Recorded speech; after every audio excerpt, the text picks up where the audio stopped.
what I'd like to do for a few minutes is talk about securing Windows Server 2008. We did some of this in the server class, some of the configuration, the security configuration wizard and things like that. We didn't do a lot with the firewall and network access policy server. We didn't do it. We've talked about it, said in the last chapter. They talked about, here it is. This actually has a lab to configure it. It's not really all that complex to configure. After we get done with this, we'll go into and take a look at how to do some of these things. So the objective is manage security in Windows Server 2008 with various Windows utilities, and there are a number of them. There is more security in 2008 than any of the previous editions, and you would expect that. And the security is actually pretty good in the 2008 server, as long as you take advantage of the tools that are available to you. The firewall, much improved firewall. It's same when you've seen the Windows 7 and this one, the advanced firewall, they work the same. But it works like a firewall that you would go out and buy, where you can actually control individual ports, unlike the older ones which says, oh yeah, I want to let this application work or that application work. You can manage it much more completely. Threats to IPSec. IPSec is something that we have to worry about because we're still in IPv4. IPv6 should have security in the packet itself. IPv4 has none. The Internet Protocol Security IPSec is ported into IPv4, and we have to do configurations. They've made some of this easier to do computer to computer to protect certain channels, and there's a lab to do that where we can do that, and you can have isolation of a machine so that only particular hosts or neighbors or whoever you designate can actually contact those servers. Create IPSec policies. There are there'll be 3 existing IPSec policies. We can go and make our own policies if we want to do that, need to do that. IPSec, we'll get it. Well, when we get there, we'll get into the modes. There's 2 basic modes. Whether we're going to go tunnel mode, point to point, basically, and you can do that with Windows machines. You can do that with Cisco routers. You can do that with Cisco firewalls if you need to encrypt. And what we would do, this would be that private conversation over a public resource, that we would encrypt the data that went from, let's say, Roanoke to Virginia Beach. If we use the internet, all we would need to use was a VPN, and we would encrypt that data. The issue there becomes, and again, I'm doing the lecture while we're doing the objectives, becomes that if we do that, all of the traffic in the building here is not IPSec protected. There's another method that you go from machine to machine. The entire path is encrypted. So depending on which one of those you work. Network access protection, and they have an activity to do that. This is one that really is useful and easy to configure and seems to work pretty well. There are a couple of steps that I think they don't talk about in the book, like, oh yeah, you can do this, but you got to go in and be sure you enable the client service on the client machines. Otherwise, they can't communicate. Generally, what you might do is do this in a policy. The policy would already activate it for you, but it has to be there. What it really does is set you up so that you can only communicate with particular machines. You don't have a default gateway, and it really messes up your subnet mask. And when we get to the end here after the lecture, we'll go through the demos, see if we can take a look, see if we can make one of those policies. And install network access protection. The tools, the security configuration wizard, which again I think we took a look at least briefly in the server class. What this does is allows you to go through and pick the services that are running on your machine and configure it so that you only expose those ports. Again, reducing the attack surface available on the machine. Windows Firewall kind of work in conjunction with the security configuration wizard. Excuse me. Windows Firewall allows us to protect individual machines. Different philosophies on whether you want to run that inside a firewall protected network. That's something that you've got to decide based on the machine, the value of the machine, the value of the information on the machine. What are the threats to the machine? Generally, we think of firewalls as protecting us from the unwashed masses on the internet. But the unwashed masses may be your workers. Could be you guys. Are you trying to attack something? I think the answer, generally speaking, is no. We don't really see any evidence of that. But are people trying to do things to you, attack you? I did a little log analysis the other day on the virtual server. There's a number of attempts to get onto it from all sorts of places, China, Korea being some of the other ones, but I had some South American attempts, a lot of U.S. attempts that probably aren't area IP addresses, because what they're trying to do, a lot of what they're trying to do is run PHP, trying to run the PHP config, and there's no PHP on the machine, so relatively safe. Encrypting file system we've looked at before. Encrypting file system works relatively good, relatively well with the NTFS file system, and that's one of the requirements. BitLocker, you can go through the process, and I think in the lab and also in the book there's a disclaimer. If you're using a virtual machine, don't keep going because you won't work. We can't put in the USB drive that you would need with the key in order to unlock it when you do that. I think there's one of them that you can do, but don't go through the actual encryption because it's not going to work on the virtual machines. The Microsoft Baseline Security Analyzer, handy tool for Microsoft. What it basically does is checks your machine for updates, vulnerabilities. It's a good tool that we probably use too infrequently. You can run it on your local machine. If you're an administrator, you can run it on all of your machines. So you don't have to individually put it on the computers. You as an administrator can put it on a machine and you can check a subnet. You can check your whole Active Directory domain to see what's happening with your machines. Do they all get updated all the time correctly? The answer to that question, based on what I've seen, is no. You do need to keep going back and checking what goes on with these things. Security configuration, step-by-step for hardening your network servers. What do we have on the machine? What services are we going to have on the machine? What do we want exposed on the machine? Security policies created for role-based service configuration, network security registry settings, and the audit policy. So this wizard creates the security policy based upon what we have on the machine. It's a pretty good tool. I think it's a pretty good tool. And it came about in 2003, Service Pack 2 maybe. Is when it started out. So it's not something that's brand new with Server 2008, but it is available in Server 2008. The firewall, to turn the firewall off or on, there's two different ways to configure the firewall. There's the old, let this program run. If you go into the control panel, firewall, allow a program.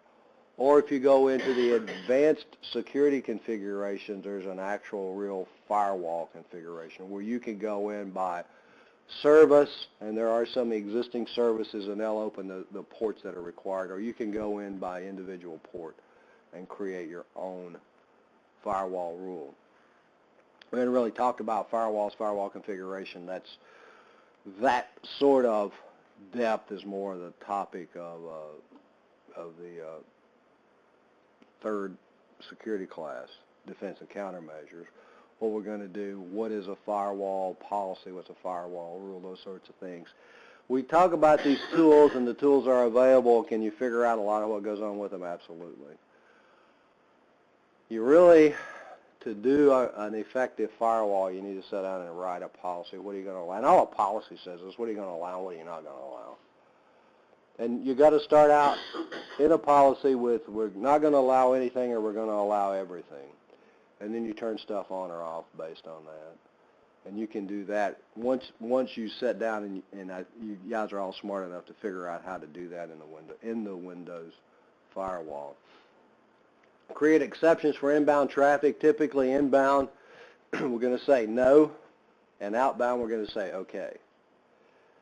Inbound, what are we going to allow to connect? One of the things that you do want to allow to connect is what's called established traffic. In other words, if you go to the internet, you would really like the answer to come back. That's a stateful firewall. It checks the state of the connection to see if you ask the question. If somebody tries to come back that has a packet that's not associated with an existing connection, then that's when the response is turned down. But you might want to allow certain things into it, certain connections to it. For instance, if you're running a web server on it, or if you're running a VPN on it. If you're running a VPN on it, you're going to want to open those ports so that you can establish connections to your VPN. If you're running a web server, you want to open those ports so that you can establish connections to that VPN. And that's where the SSTP, Secure Sockets Tunneling Protocol, comes in. Instead of worrying about all those different ports that are required for an L2TP or a PPTP connection, you only need to open port 443. 80 probably and 443, 2 ports in the firewall. Says exception instructions to open a port briefly and allow a program or service to pass the information and close the port. What it does is listens on those ports, and the threat here, why not open all of them? You don't want them connected, but even if you have password protection, if somebody uses a port scanning tool, they can see which ports are available for connection on your firewall on your machine, and then they can look for a vulnerability for those particular ports and try to penetrate your network. You've seen this before, Windows Firewall on or off. The green check, yes, it's on, working good. Allow a program through the Windows Firewall is the one that you would go to if you wanted to do the simplistic configuration of it. On or off, block all incoming connections if you want. And when we talk about we have the work network, private network, and public network. When you select the public network on your wireless, and that's the one you should select when you go to a hotel, what it does is blocks all incoming connections. You may or may not want that for your private network at home, for instance, because if you want to, let's say you want to do remote desktop, then you've got to go back, block all incoming connections. That may or may not be what you want to do. You want to be able to create a connection, create an exception for port 3389 through your firewall so that you can connect from your second floor to your computer in the basement, for instance, and if you want to manage something there. Or you can turn the firewall off. And again, this goes back to philosophy.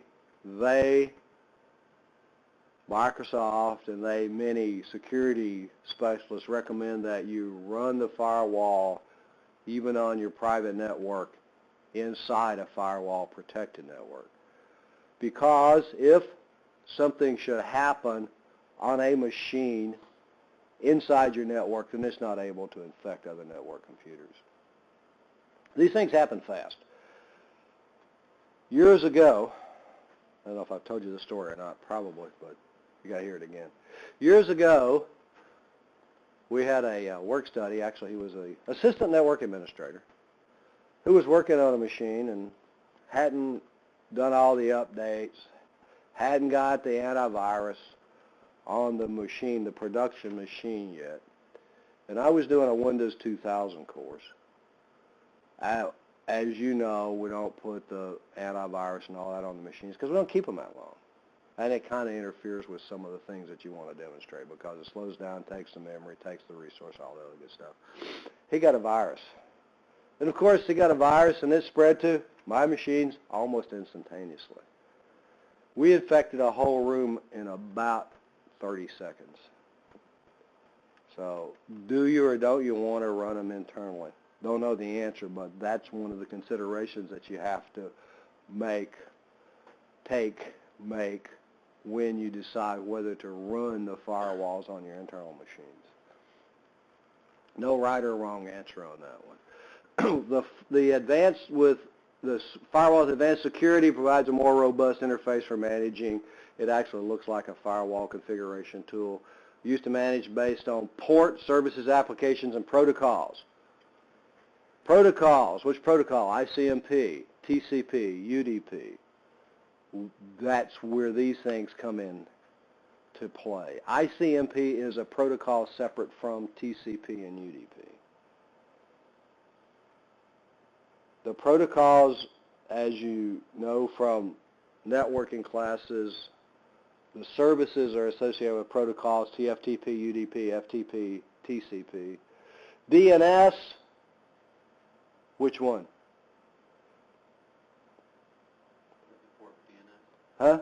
453, is it UDP or TCP? Good question. TCP? It is, and it's also UDP. That's the one that you've got to remember runs on both protocols. UDP typically for lookups, TCP for zone transfers.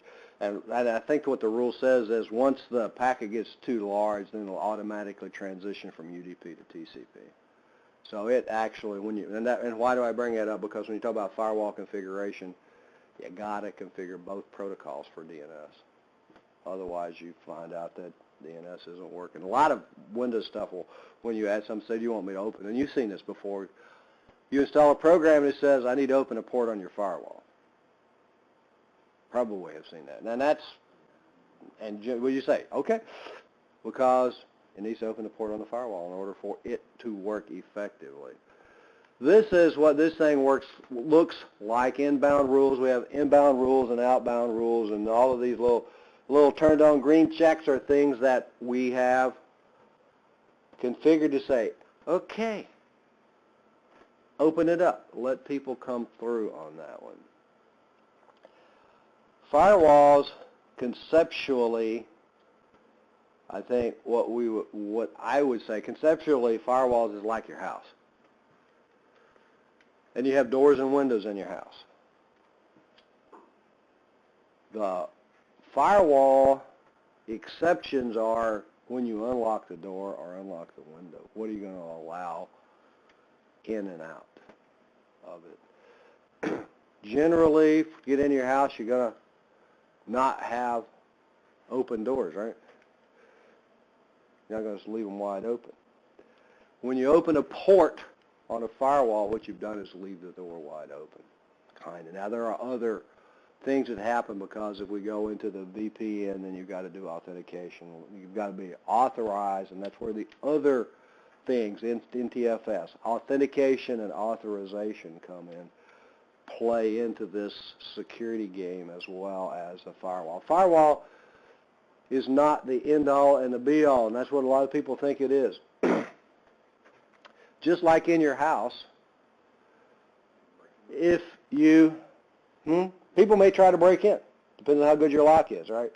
May try to break in your firewall, depends on how good your firewall is. But what if you open the door and let the mass killer in?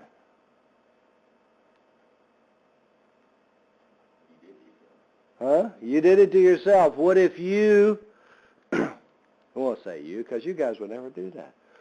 What if your 16-year-old son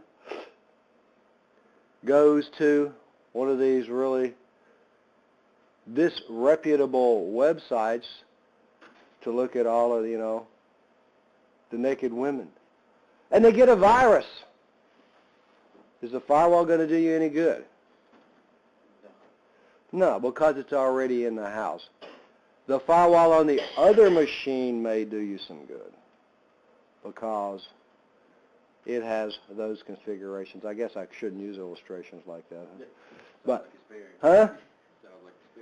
Sound like experience talking. I used to use a proxy server, by the way, for all you who have kids and are coming up.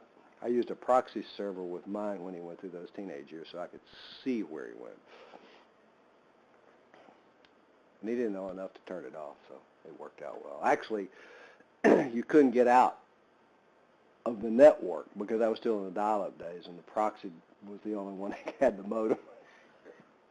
So what do you want to do with those things? Yeah, and you can do that. You can do those configurations on a firewall.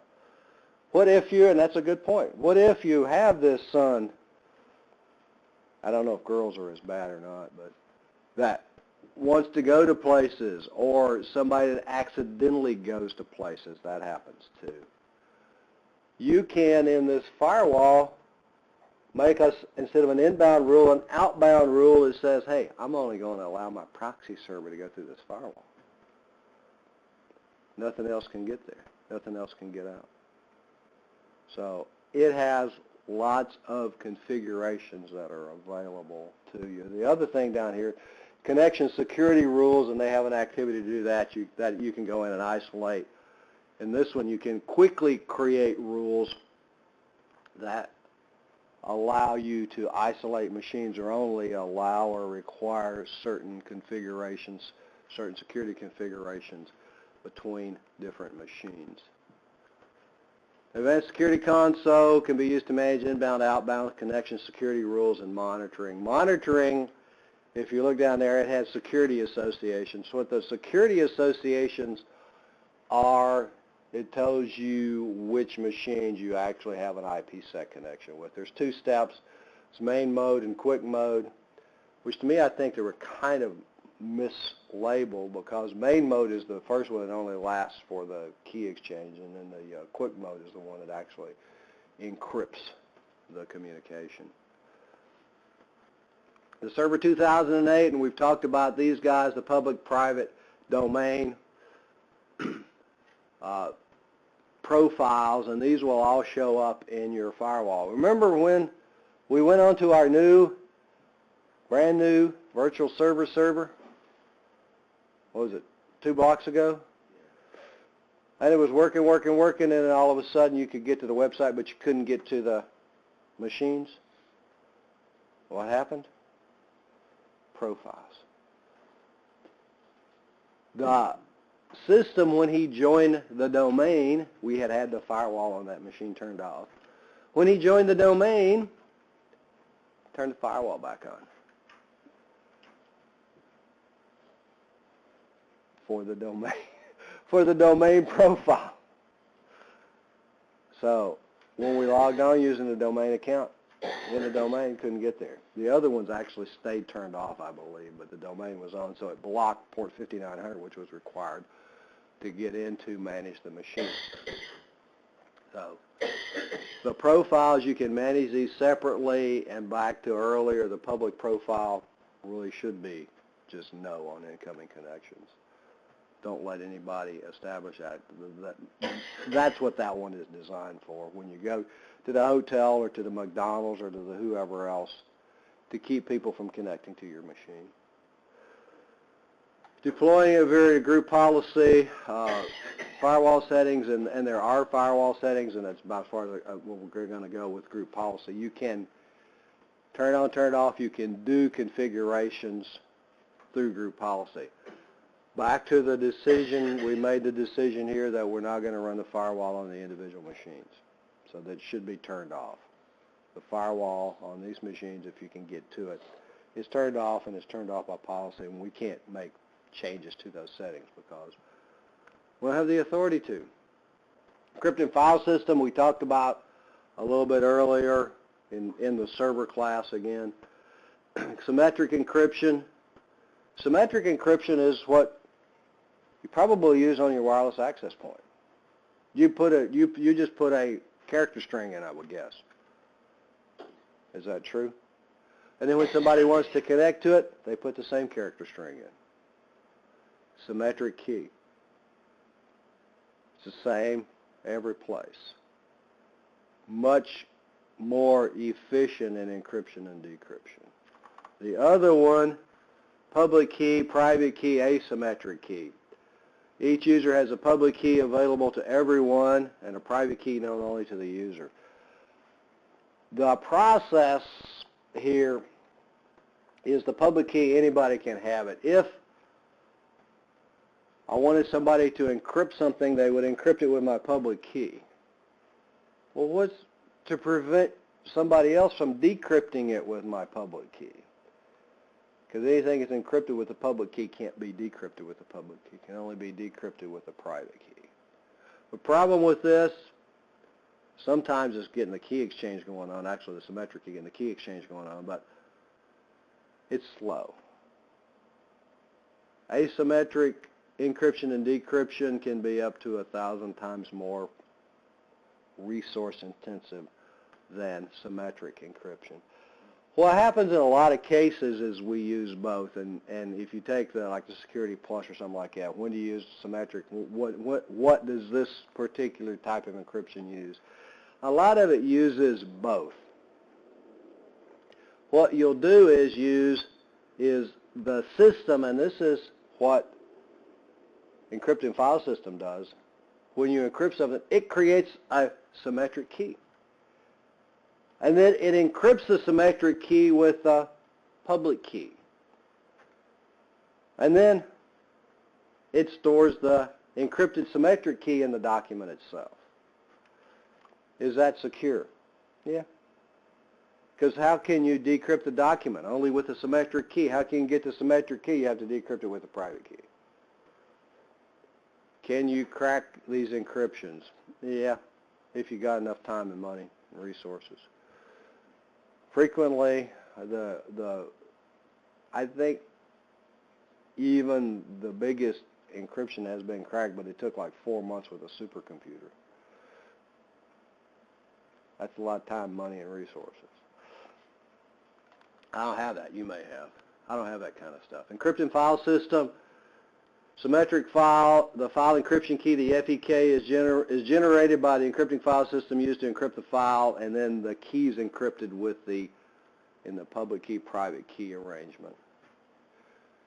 And you can now, and historically you hadn't been able to really share encrypted files because of this public key, private key business. When you want to share it with somebody, what they have to do first is log on to the machine and encrypt something so you got the keys. Because your keys are generated first time when you encrypt something. If you look at the MMC for, and you can do this on your virtual machines, probably because we haven't encrypted anything yet. You look at the MMC for certificates. Look in the user personal certificates and see if you have anything. Then when you do these encryption labs, go back and look, and you're going to find that you have an encryption certificate there. So those things are stored there. Be very careful about this. Somebody goes and deletes your profile, you probably have some really cool encrypted files that are going to remain really cool encrypted files.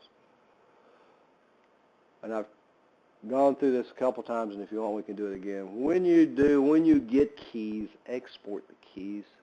Put them on your flash drive. Put them someplace else. Because if those keys get destroyed on that machine, those encrypted files are not going to be decrypted. And it's not very difficult. You can export the keys through Internet Explorer. Export them. When you export them, tell it you want your private key also, because it's not going to be a whole lot good without the private key. That's the one that you use for the decryption process. BitLocker, we don't have Andrew here to tell us about how he locked himself out with BitLocker. BitLocker does work. This is another one, though. You don't want to lose your encryption. You don't want to lose the keys that go along with it, because it's pretty secure. And if you lose the encryption that goes along with it, then the way you fix it is create a new partition, wipe everything out, and start over. And this is one that, and there is the disclaimer in the book, and the disclaimer here, don't go through all those activities because it's not going to work on the virtual machines, because we can't put that, we don't have the TPM module in the BIOS because it's a virtual machine, and we can't put the USB drive in. It talks about VMware, I think VMware 7 or something like that, it will work, because some of those will read some of the virtual machine software. If they're running on the physical device, will be able to use that information on the USB drives, but not what we're running, virtual PC or 2005 R2. Encrypts the entire Windows system volume of a computer running Server 2008. It's going to keep it from starting, obviously, until we provide the information to say, okay, go ahead and start this thing. Enhanced protection against data theft, and there is more available to this. BitLocker to go is something that's, I guess, relatively new. BitLocker to go, you can encrypt a flash drive so that if somebody steals that flash drive, the data's no good. The flash drives, that's not a big deal. What they cost? What? I mean, even big ones are up to all the way down to what, about $20 now or something like that. I'm not talking about something that you can run your whole enterprise on. I'm not talking about gigabytes. I'm talking about we are talking about gigabytes, terabytes. We're talking about, a few gigabytes. But encrypt those things. And you've read, and many of you veterans have been involved in this VA data theft. Got that? Did you get the letter that you may have been compromised? Why was that? Because somebody was not real safe with a computer. As it wound up in that case, the kids that stole the laptop weren't after the data. All they wanted was the $200 for the laptop. And it was kids that stole it out of somebody's house who violated policy because he had the stuff outside the work. I mean, there was all sorts of violations there. But if the data had been encrypted with something like this, would have been a lot less worry about it. So this is something, all these things, am I saying go out and do these things now? Because every time you do something, it's going to take some resources. It's going to slow things down. You have to make a decision as to what the threat is based on what you know about your enterprise, what you know about your machine. What's the risk? There's a risk reward to everything. BitLocker with a TPM, BitLocker with a USB flash drive in place, TPM and a personal IP, a PIN number, the BitLocker with a TPM and a USB flash drive. So there are methods around this if you don't have the latest BIOS. And what this really does, I think, is keeps you from taking a hard drive out of one machine and put it in another. Because if you stole somebody's, let's not say that. Let's say if you happen to inherit a hard drive and you couldn't figure out how to get into the system, what's an easy way to find the data on it? Plug it into another machine. If you plug these into another machine and they're encrypted, you're not going to be able to see the data. That's the advantage of doing this. The disadvantage, I've known a couple of people that have done it and it's had some real problems with it, and the way you fix it is start over. Hard drive supports BitLocker and needs to be configured before installing it. Requires at least a 1.5 gig of unallocated available drive space, and there are processes to do that when you set it up, that you create the space at the front end. But you do have to have storage space for it to put its information. System volume for maintaining the unencrypted boot information. And that's a big deal right there. Unencrypted boot information. Can everything be encrypted? Well, you got to have some place to start, and that's what this other partition's about. It's going to be the unencrypted partition. Then the boot volume will contain the operating system file encrypted by BitLocker. Windows has the system volume. System volume is responsible for maintaining the unencrypted boot information. In a confusing sort of way, Windows kind of mislabeled this. The system volume is the one that you need to boot with. Crazy, isn't it? And the boot volume is the one that has the operating system. It's the one that has the Windows folder, if you want to remember it that way. But the things that are required to start the system, to find the hard drive, all of that, the boot partition, it's called the system volume. Generally, when we install things, they're about the same volume, the C drive, but they don't have to be. Baseline Security Analyzer, analysis of your current security setup. It is a nice tool. It's free. You will have to download it to do the labs because I couldn't find a convenient place to put it. I can't put it on the default gateway because I had to disable the router NIC on that one so that you have to use your own routing to make it work. If it didn't, it would come back. We'd have multiple gateways and they would come right back. When I did those routing labs the first time, I said, this shouldn't be working. Oh yeah, there's another gateway out there. And there are gateways that when we did the demo that it wouldn't go anywhere because the router at the other end, the next hop, didn't understand how to get back. It understands how to get back to the 0.1, 1.1, 2.1, 3.1 networks. So coming back to the 2.1, yep, it will find it. IIS scan results, again, this thing does a number, and they've got a pretty decent lab in here to see what this does. This is something that you can use in your enterprise, something you can use at home. Check your own machines. Check what's going on. What are your vulnerabilities with this thing?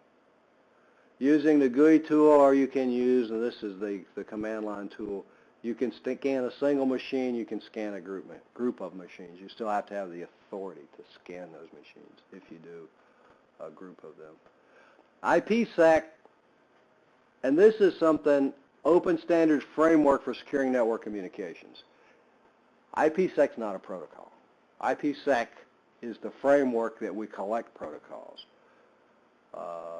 We might have AES, DES, triple DES, and then for the hashing protocols, MD5 and SHA would be added to the framework. The advantage here is, just like we use the OSI model for the communications, that if something changes, we get a new standard, we can add the new standard to the IPSec. You don't have to scrap the whole thing. The process is going to remain the same. It's just that the individual tool that we put into the toolbox is going to be different.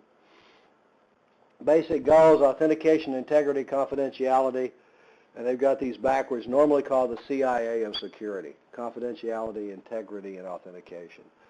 And I guess because this is kind of where we would go. Confidentiality, encrypted, only the people that should see it, can decrypt the information.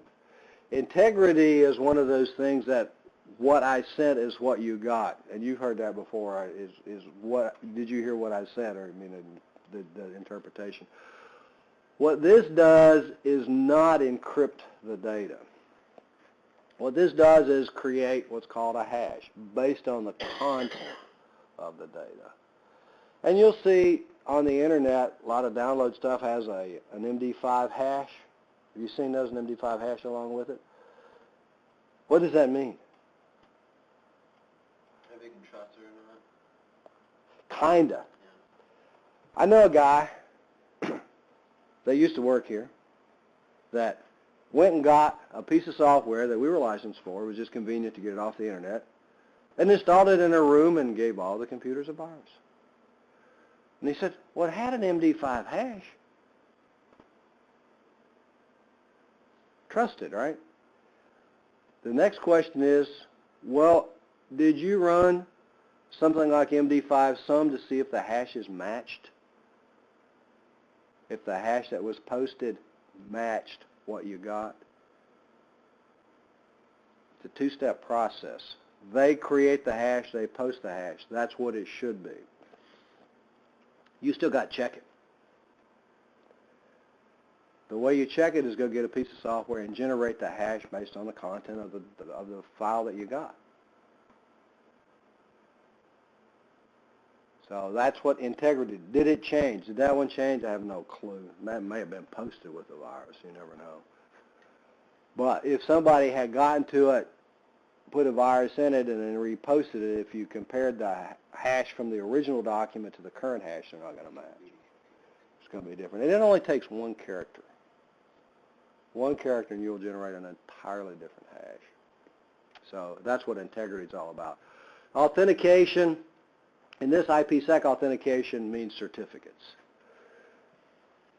And you guys have certificates, I bet you carry around, don't you? I know all you, well, you guys are reservists, are you? Huh? Were. When you in the military, I bet you had a certificate you carried around, didn't you? ID card. ID card. I bet you got a certificate you carry around now, because all of you drive. What makes a certificate valid? What makes your driver's license valid? Could you go make your own? People do it with IDs all the time, right? Kids do. So that the 18-year-old can be 21. Now they put that rule, yeah. Who does that? Who does that? I'm not talking about the individual. What agency does that? DMV. So what makes the license valid? Comes from DMV. It's got the little flashy thing on there. All the other good stuff. What makes a certificate valid? Comes from an authorized, a trusted certificate authority. Can we install a certificate authority on a Windows server? Absolutely. Just go into roles, certificate authority. Is somebody going to trust it? No, not unless you tell them to, not unless you or I will go into our machine and say, hey machine, trust this certificate authority. You can add a certificate authority, because when you go there, I'll show you those in a few minutes. You can add it and say, yeah, it's trusted, so that we can now use that one. When will we use that? If we were doing our own IPSec configuration at SSTP, all based on certificates, SSTP, and say, well, you know, for this to work, you got to trust these guys. We would have to add that separately. The Radius server, if you watch the Radius video, had to add the certificate authority server as trusted on the laptop, so that when it got the certificate from the server, it said, yeah, okay, I trust you. So those things, authentication, integrity, confidentiality, all part of the security process. How we get those things, IPSec is one method of doing that. IPSec doesn't necessarily do all of these things. We have some slides here in a few minutes. It may only do authentication. It may only do integrity. It may do all of them, depending on how we configure it. And how much do you need is the question that you've got to ask yourself. Do you need everything to be encrypted? Yeah, maybe, but probably not. I guess an example of that would be, we have an encrypted channel between Roanoke and Virginia Beach. When you go to the Moodle server that's a 10-something another address, which is an internal address, will go to that channel, does it need to be encrypted? Do you think that your Moodle communications need to be encrypted? I don't think so. I would say no. But what about when they send your Social Security number? I would kind of like that, you know. So what traffic, and this is maybe not a good, maybe it is too, but what needs to be encrypted, what doesn't need to be encrypted, and all of that can be controlled in IPSec, in the rules that we make. What are we going to put in the encrypted pipe, and what are we going to put in the unencrypted pipe? Depending on the configuration, provides protection, data tampering, denial of service, identity spoofing, man-in-the-middle attacks, repudiation, and network traffic sniffing. I love man-in-the-middle attacks. I love to do those in a security class, because you never know that it happened to you. Where's the popular place to do man-in-the-middle attacks now? Starbucks. People are using all sorts of stuff. And that goes back to Starbucks probably want to make that a private connection, right? How does the man-in-the-middle attack work? You act as a gateway to. You act as a gateway. See, this all goes back. See, notice everything goes back to introduction to networking. Everybody says, I don't need to know this stuff. ARP, man, that's boring. Why does it work? Because ARP are stupid. ARP will take an answer to a question and never ask. So what I do is send all you guys an ARP reply to the ARP request that you didn't ask and said, hey, I'm the default gateway, and here's my MAC address. And guess where you're going to send all your traffic? To me, the default gateway. And then you get on their Facebook. Then I just get on your Facebook. Actually, I'd rather have your security. I'd rather have your credit card. Yeah, no, that's what you do. I'd rather have your bank info. Yeah. That's what HTTPS sites are all about. Be sure you're using those, because you know what breaks man-in-the-middle attacks? Encryption. That's why this breaks a lot of that stuff. Because HTTPS, that's why proxies and HTTPS don't work very well together. I'll go back a little bit further. Remember, we blocked Facebook in all the classrooms, right? Because you guys all go through the proxy server, and we went into the proxy server and only allowed Facebook on specific IP addresses in the library. But then one of you smart guys told the nurses, hey, if you use HTTPS, you can get to Facebook. Because you know what? Doesn't go through the proxy. HTTPS doesn't go through the proxy. Because it sees that as a man-in-the-middle attack, which it effectively is. It says no. So then we had to go figure out another way to do it. IPSec policy to deny that enormously large block of addresses called Facebook, only using the HTTPS protocol. That way you can still get to it from the library via the proxy server, because those HTTP requests are sent there. All the other HTTP requests from the other IP addresses are denied through the proxy server. The HTTPS connection is denied by the domain security policy. Fun, isn't it?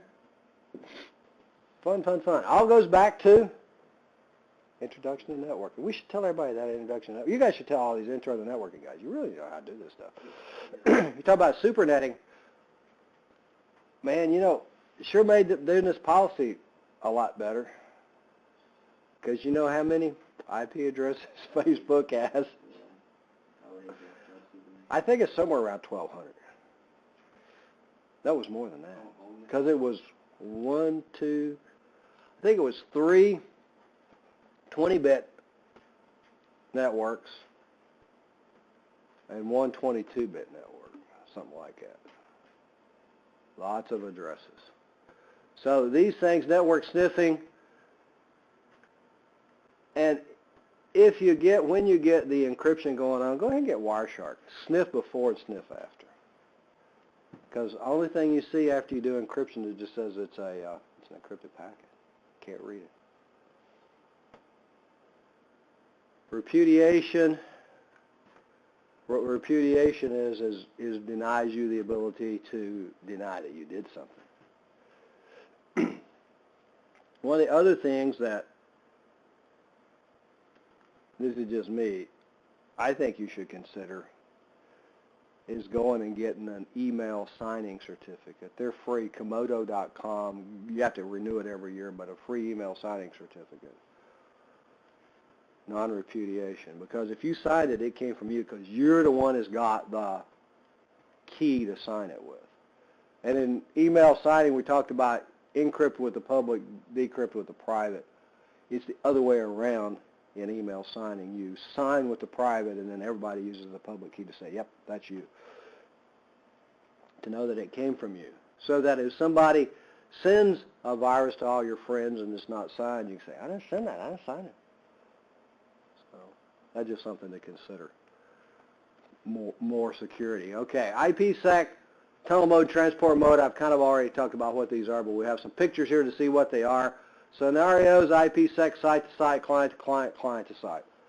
Site-to-site, firewall to firewall, VPN to VPN. Issue with that is, just like from here to Virginia Beach, site-to-site VPN. Site-to-site configuration, not using Windows, using Cisco, but it's same IPsec, same protocols, a little bit different way to configure it. The issue there is everything in this building is not encrypted. It's only encrypted after it leaves the building, site to site. Client to client, if you go from computer to computer, it is encrypted the entire way. From the time it leaves the machine, from the time it goes under the wire, till the time it gets off the wire, it's encrypted. Client to site would be if we had a client machine at home and we connected to the firewall here. Client to site. Once we got off of the firewall here, it would be unencrypted. The traffic, the local traffic would be unencrypted. So the different ways to do these things. And these are just kind of neat pictures about what's going on. Site to site, router to router, IPsec tunnel. And when you look at the IPsec, one of the questions it's going to ask you is this a tunnel endpoint? If you're using a tunnel, tell us a tunnel endpoint, then it's going to want to know what the other end's like, because you got to configure both ends of this thing. What happens in these, and the question is sometimes, how does this work? If we're back here, so in the site gateway, and let's say we're at Roanoke and we want to send some encrypted traffic to Virginia Beach. And financial aid is going to go look at somebody's and they're going to use your social security number or whatever in there. This thing is set up, it's going to have an access control list in it. It's going to have policies in it that said traffic from a particular set of addresses to a particular set of addresses go into the tunnel. What happens is we encrypt the data, put a new IP header on it. Once it gets into the tunnel, we know the endpoints. It can only go from this IP address, whichever the IP address is on the router, to the other router. Once it gets to the other end, it's going to have and we'll look at the package here in a minute. Once it gets into this thing, it's going to have an unencrypted IP address. Depending on which one we use, how much of the packet's encrypted. It may be everything, including the original IP address, is encrypted. Gets to the other end, strips that header off, decrypts the packet, and then routes it to the destination IP address. The reason that NAT breaks some IPsec features is because of what NAT does, gives it a new IP address. It's not compatible with all these things. The client to site, computer to the firewall, router, whatever endpoint, going to do a VPN to your private network, and we go into those things. The IPsec Security Associations uses the IKE, the Internet Key Exchange, to negotiate security protocols. What happens in these things when you try to set up a secure connection is you do get a negotiation. And the machines will first try the highest level available on any of those. I want to use this level, and the other one says, well, I don't have that one. Go down to the next level. I don't have that one. Go down here. Okay, I've got that one. They'll use that one. So they negotiate the security. IKE generates the encryption and authentication keys used by IPsec. So the keys get generated, and this is called a session key. And back when we talked about the supercomputers taking 4 months to break the key, you know what they got? Session key. How long was that good for, that session? Could they decrypt everything that had gone on? Nope, just that session.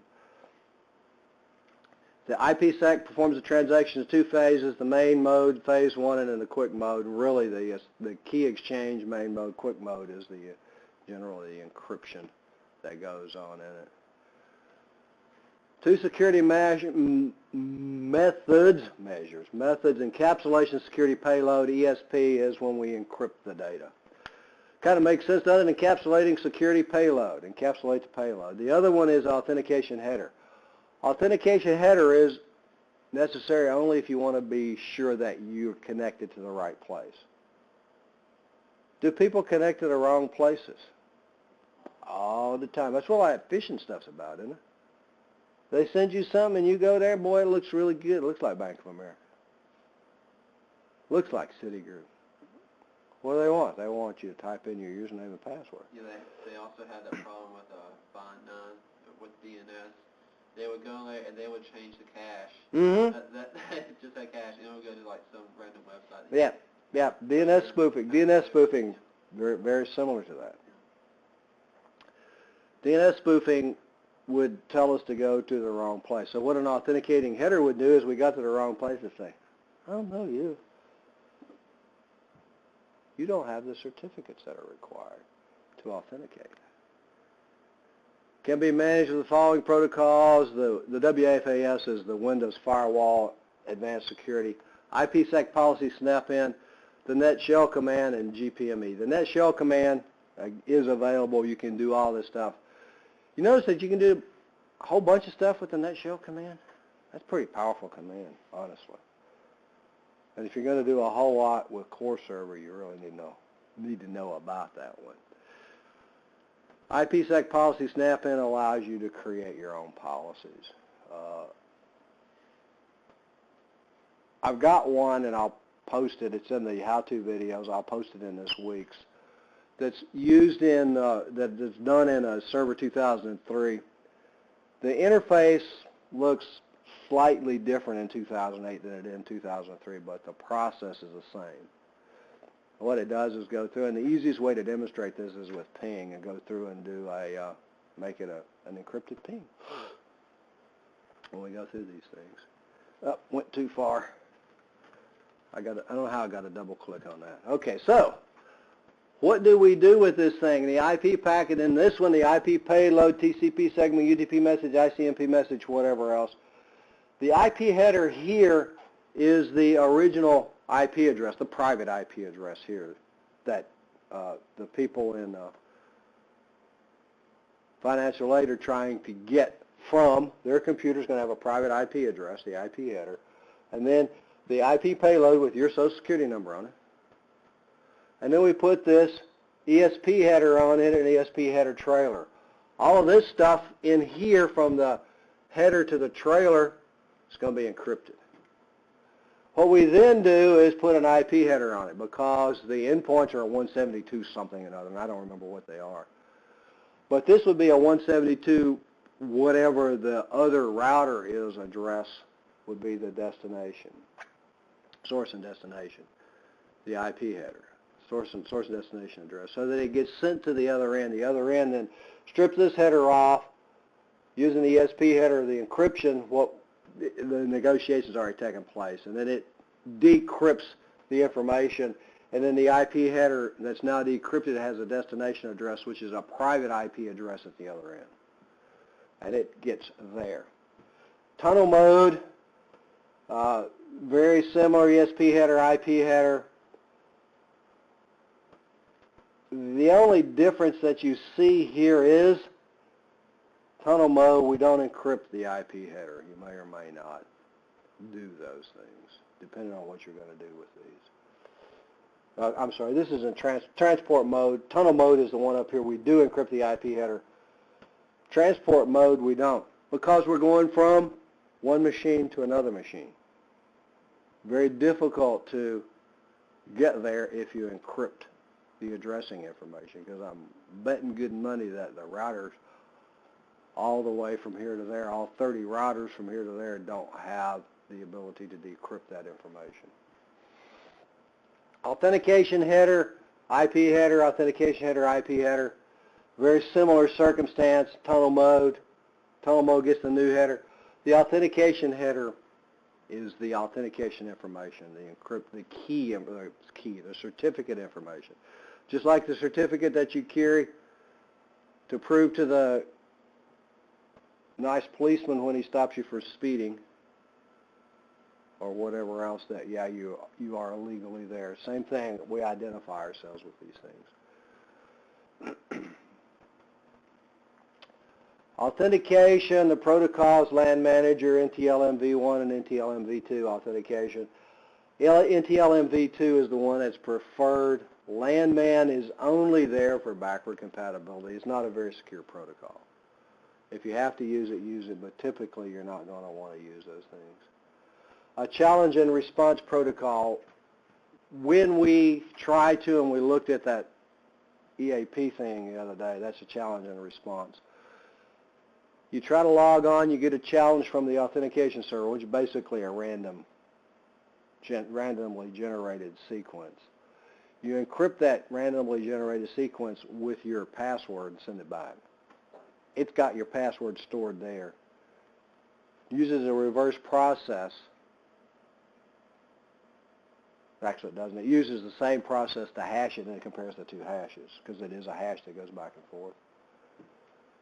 So the challenge helps make it more secure, because we don't ever really send the passwords back and forth. We only send the hashes that are a result of the password. NAP is kind of new. This is one that was available in 2003, but it's available in 2008. It's actually probably something that you can accomplish. 2003 had all sorts of machinations that you had to go through in order to make it work. Plus the fact that you had to install a separate client on the XP machines. I think XP Service Pack 3 will work with this thing. Windows 7, Windows Vista will work with it. But there is a policy or an application, a client that has to be enabled on the machines in order to communicate with the servers. So we have the health policy validation, health policy compliant access limitations. I want to go through this one when we get through, because this is the last topic. When we get through with this, go through this one when we get back from break, so that you can see what each of these elements is. The compliance policy, the health validation, and all those other good things. We have enforcement client and the enforcement server, and we have several different ways to configure this. I'm going to go through the DHCP one, which is the simplest of all of them. Host credential authorization protocol, health registration authority, and again, we'll look at each of those things in the network policy server. Got a lot of different elements. It seems like that you wouldn't get all these things configured. It's got a wizard that goes through it relatively smoothly to create all this stuff for you. The remediation server is we set up these policies that say if you don't have your updates, you don't have a virus, antivirus, you don't have this, you don't have that, then we're not going to let you on our network. The remediation server is where you would go to fix all of those things. It might be a WSUS server. It may be someplace that you could get an antivirus or update the antivirus that you already have on the machines. Can be used for users that are coming in from outside. Could also be used internally on your network. Could we use it on these machines in this building? Sure. Do they get updated all the time? Not necessarily. They should, but they don't always. What if something happens, an update of some sort? We might not want those machines on our network being able to communicate with everybody until those updates are made. And what the policy will do, and we have a remediation server, when you get the IP address and the default gateway, which you won't get, and the subnet mask, it'll only allow your machine to communicate with the remediation server or whatever machines you specify. System health agent, the system health validator, all of those things are there. 5 types, 802.1x, DHCP. DHCP is the easiest to configure, so that's the one I picked in order to do the demo with. IPSec communications, terminal services, gateway connections, and VPN connections. You can use this in all these things. And what does it do for you? It just checks to be sure that certain minimal level of security is on the workstations that are getting onto your network. Customized, unique, implementing NAP differs from network to network-based communications requirements. We'll go through several slides, and what does it do? When we get onto a machine remote client or non-compliant NAP client, non-compliant, we're going to have 2 different definitions of these clients. Non-compliant means that we have like a Windows 7 machine that doesn't have a firewall or doesn't have an antivirus or something like that. It didn't meet the requirements that we'd set up. We're also going to have non-capable machines. Are they out there? Sure. Old Windows XPs maybe. Windows 98 machines are going to be not capable. The question is, in the restricted network, and what happens in the restricted network is they'll get a default gateway. And they get a 255.255.255.255 subnet mask, which means that their entire network is their IP address. We can configure it, for instance, if you did this and you want to give them internet access, we might want to do that. Then we might configure the one place that they could get to as a proxy server. The proxy server would then do all the work for them. More things to do to your kids, right? So non-compliant, and what this is, non-compliant can communicate with a remediation server. Once it gets fixed, this policy keeps checking with it. It will then become a compliant NAP client, gets all of the IP configuration that it needs. Pretty easy to break for you smart guys, isn't it? Just go and give yourself a static IP address. Except that you can't do that in here, can you? Because the policy won't allow you. See how all these things kind of see maybe how all these things work together when you're trying to do security? There's no individual item that's going to do it. Part of the NPS role and install NAP components, add the NPS role through the role security wizard. They've got the step-by-steps to do that. This is one I think is interesting to do, and then once you do it, DHCP, you can go back and turn your scope on, and once you get this done, you've got to go back and tell DHCP to enforce NAP. Well, you can do it in the wizard, or you can go back and do it either one. So security, I guess I wandered around and watched the security configuration wizard, what services are running on your server. The Windows Firewall, the new Windows Firewall, lots of capability. You can do lots of configuration on it. You can keep your kids in your network and make them use your proxy server. You can keep your students in your network. We don't. You can keep your students in your network and make them use your proxy server. We actually do that with policy, don't we? But we found out that HTTPS breaks it. Got to do other policies in order to make those things. Encrypted file system, you've looked at before. I think that yes, it works, but yeah, if you're going to do it, please export your certificate, your keys, and have them stored someplace just in case something happens to that machine, because if those keys go away, you're going to have a real problem with those files. BitLocker can save a lot of heartache, frustration, anxiety with data, people traveling in particular with laptops. If it's encrypted, you can feel more secure about it if something happens to the laptop, or with the flash drive, because BitLocker to go allows you to do those. The baseline security analyzer, you'll use this here. You'll use it several times in the security classes too. It's a way to check Windows machines, what's going on with it. IPSec is a framework standard.